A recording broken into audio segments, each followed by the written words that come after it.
Barang siapa yang meremehkan terhadap tetangga, tentu ia rugi di dalam urusan yang bermanfaat di masyarakat. Makanya di masyarakat itu saudara yang paling dekat kata Nabi adalah tetangga. Rugilah manusia, hilanglah manfaat manusia jika tidak akur, tidak sama, saling menghormati, bantu membantu di tengah-tengah masyarakat. Kadang-kadang dipimpin hadek masyarakat mah belok baik. Bener gak? Dipimpin hadek, maksudnya dicontohan hadek. RW ngajak ngaji baik, atau beloknya masyarakat mah kalau tidak RW na geblek terus ngaji.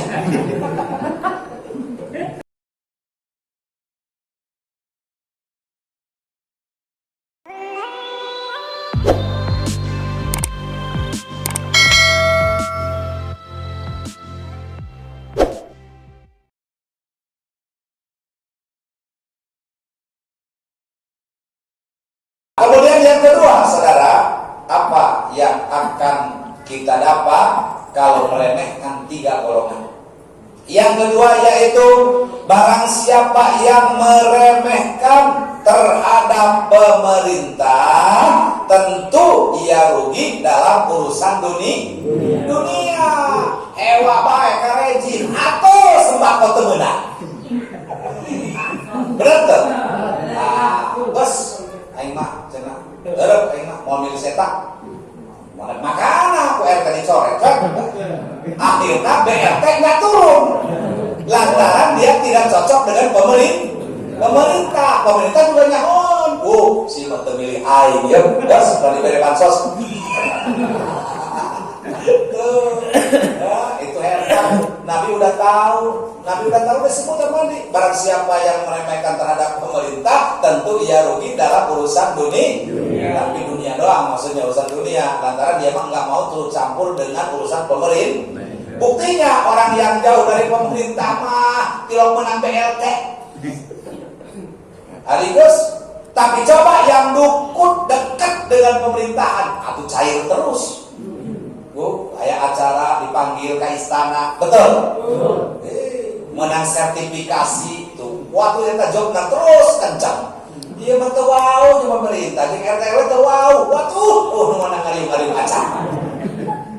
Maka rugi dalam urusan dunia. Bukan akhirat, ini mah dunia, gitu. Ya, tapi memang itulah yang terbaik gitu. Yang ketiga, barang siapa yang meremehkan terhadap tetangga, tentu ia rugi di dalam urusan yang bermanfaat di masyarakat. Makanya di masyarakat itu saudara yang paling dekat kata Nabi adalah tetangga. Dia punya saudara, banyak saudaranya. Yang satu di Cibinong, yang satu di Bekasi, yang satu di Tangerang. Ketika ada sesuatu, orang Bekasi, orang Tangerang, apa tetangga yang tahu? Kalau ada apa-apa, yang pertama nengok, yang Bekasi apa yang tetangga? Makanya kita jangan sampai benci, ribut, tektok dengan tetangga.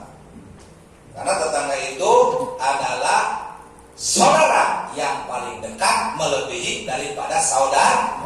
Kata dia bilangin, saudara jauh, belum tentu kalau ada apa-apa.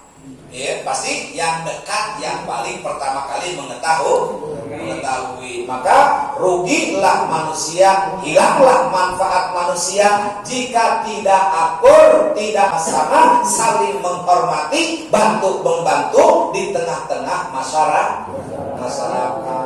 Kadang-kadang dipimpin hadek masyarakat mah belok baik. Bener gak? Dipimpin hadek, maksudnya dicontohan hadek. RW ngajak ngaji baik, atau beloknya masyarakat mah kalau tidak RW na geblek terus ngaji. Aligus dicontohan baik eta masyarakat. Akhirnya gara-gara masyarakat mawat maneh kadituna marasakan. Tina masyarakat jadi marasakan. Maksudnya masyarakat lamun teu daek belajar ilmu agama. Di mana masyarakat marasakatnya? Bukan di dunia mah mulianya manusia karena banyak hal. Camkan itu. Nabi yang mengatakan izzu dunya bil mali, kehormatan dunia, mulianya dunia, manusia bil mali, karena banyak harta. Lihat orang yang banyak harta, najan lain ustad, lain kiai, tulisan ngaji, sangat ditaati lantaran loba upahna. Tapi kiai ge lamun loba dunia mah lebih dihormati. Kahiji ngahormatan ilmuna, kadua ngahormatan upahna. Iya maka kapan jadi kiai, jadi ustad miskin, mau didenge moal. Nah jangan boga ilmu. Nah sebab Kanjeng Nabi, kalamul fakri lam yusma walau kana aliman. Ucapan jelema fakir moal didenge sanajan boga ilmu. Bener. Ustad juta tidak mau bahan tilong. Dan orang awam begitu. Tapi bagi orang yang beriman, orang yang bertakwa, orang yang tawadu, orang yang paham, ketika membela ulama, memjuangkan ulama, bukan mengharapkan upah, tapi mengharapkan pahala. Ayo ulama panjang duit pak, ini anjing pahala, emang bisa dibawa ke Indomaret? Pak, beli roti, mana bayarnya? Ntar pahala. Emang itu nyambung. Ya, sebab pahala mah untuk belanja akhirat.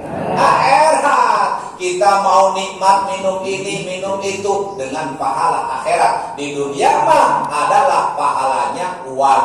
Di mana orang bekerja yang diharapkan ujroh. Ujroh terbagi dua. Ada ujroh dunia namanya upah, gaji. Kalau ujroh akhirat sawab namanya ganjaran. Seperti itu. Ya. Nah, maka oleh karena itu luar biasa kalau orang tadi tidak mau hidup bareng bersama-sama di tengah-tengah masyarakat, makanya dibentuk oleh agama dan dilaksanakan oleh negara bahwa di setiap kita pelosok masing-masing ada pemimpin. Mimitina RT. RT singkatan rukun tetangga. Nah itu rukun tetangga artinya biar bagaimanapun tetangga rukun dan tidak tergantung pemimpin. Sedangkan rukun lahir daripada agama. Tuh rukun wudu, rukun sholat, rukun puasa, rukun zakat. Ayeuna cenah aya rukun tetangga. Saumur hidup sampai botak sariawan, tetangga tidak akan pernah rukun lamun RT teu ngaji. Tuh, ya rukun kumaha teh kita ngaji. Tapi lamun RT ada contoh ngaji, insya Allah tetangga rukun.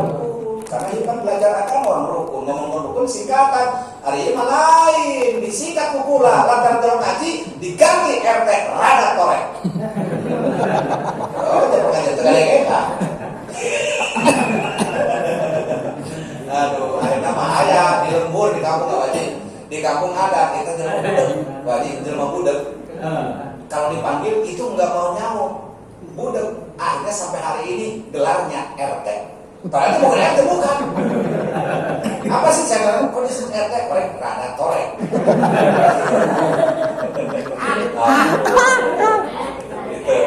Nah, insya Allah kalau misalnya kita ngaji, itu ada jaminan untuk menciptakan kerukun. Tidak akan ada rukun dalam manusia bila mana tidak taat terhadap agama. Dan hanya agama yang bisa membuat kerukunan. Emang kurang mengatur agama? Bukan. Agama itu adalah subjek, manusia adalah objek. Bukan kita yang mengatur agama, tapi agama yang mengatur manusia. Manusia mengatur agama. Jangan lahir di amal saya, benar. Agama baca ayat loh.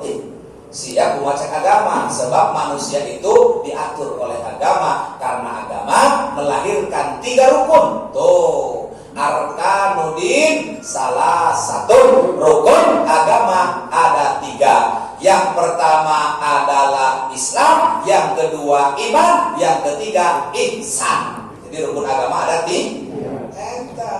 Ya, Islam itu lahir dari agama.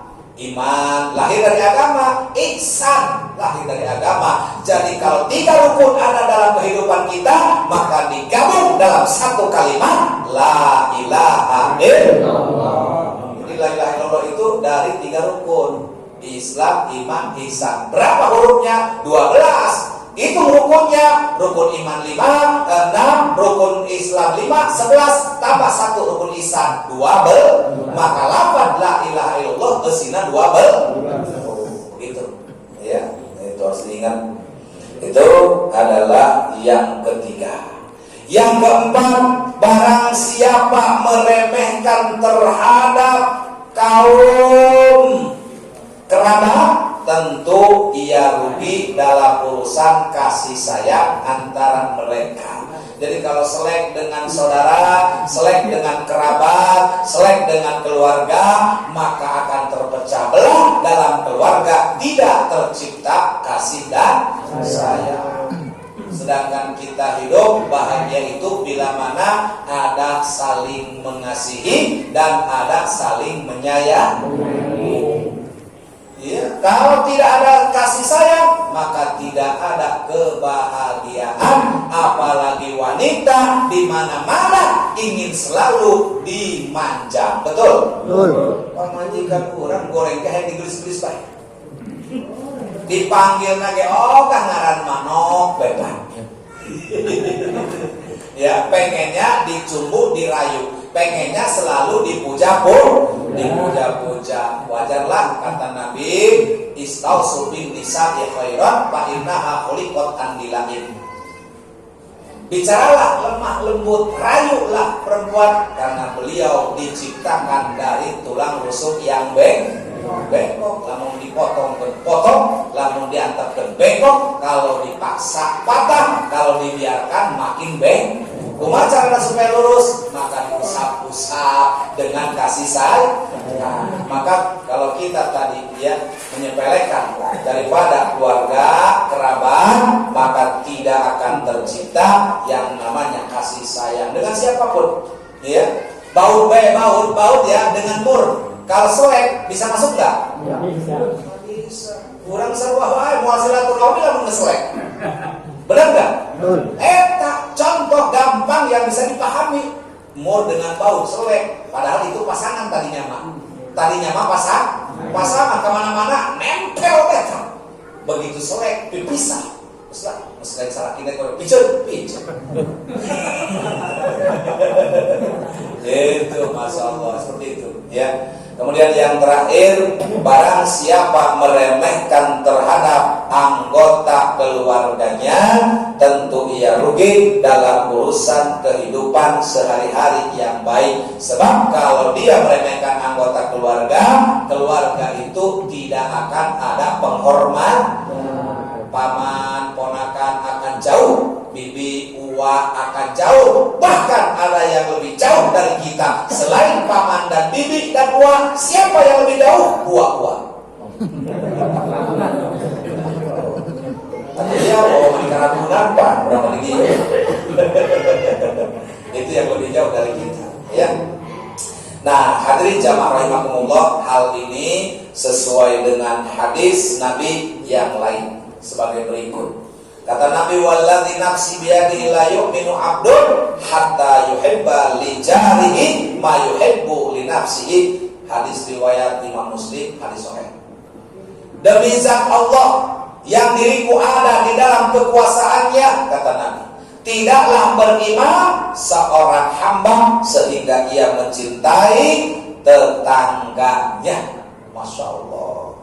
Sampai Nabi mengeluarkan kalimat-kalimat bersumpah saking manusia umatnya agar jangan pernah yaitu menyakiti, mengambil hak di antara tetangga.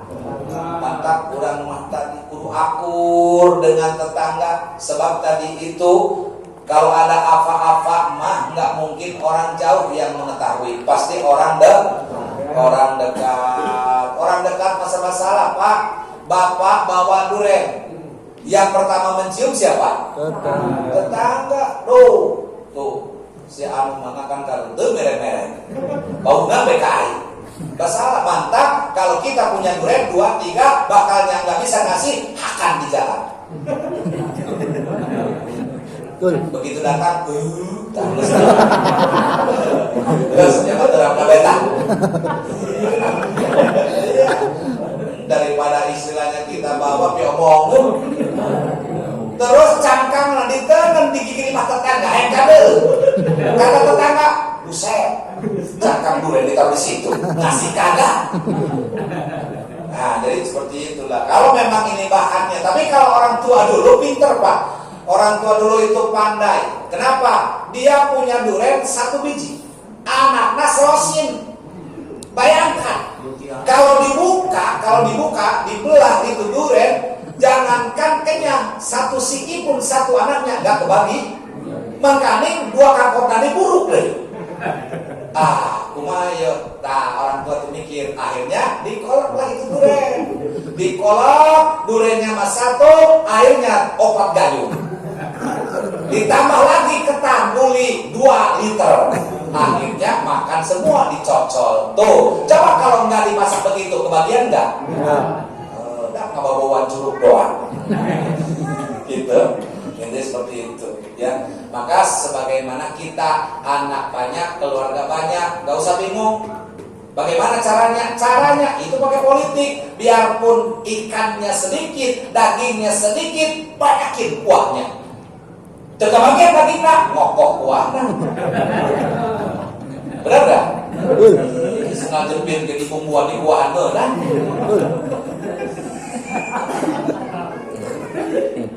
Ya, itu. Insyaallah. Jadi maka oleh karena itu ini luar biasa. Nabi sampai bersumpah yang mana jangan sampai di antara umatnya berselisih, merampas, mendolimi terhadap para tetangga. Begitu pula sesuai dengan hadis yang diriwayatkan oleh Imam Bukhari sebagai berikut. Kata Imam Bukhari dalam hadis sahihnya, Inna Allah Ta'ala yuhibbur rajula lahu jarru su'in yu'tihi fayasbiru ala adahu wa yahtasibu hatta yakfiyahullahu bihayatin aw mautin. Ini bukan kelas kita sobar maya. Kurang lampu juga retek baik. Saya ngontrol baik.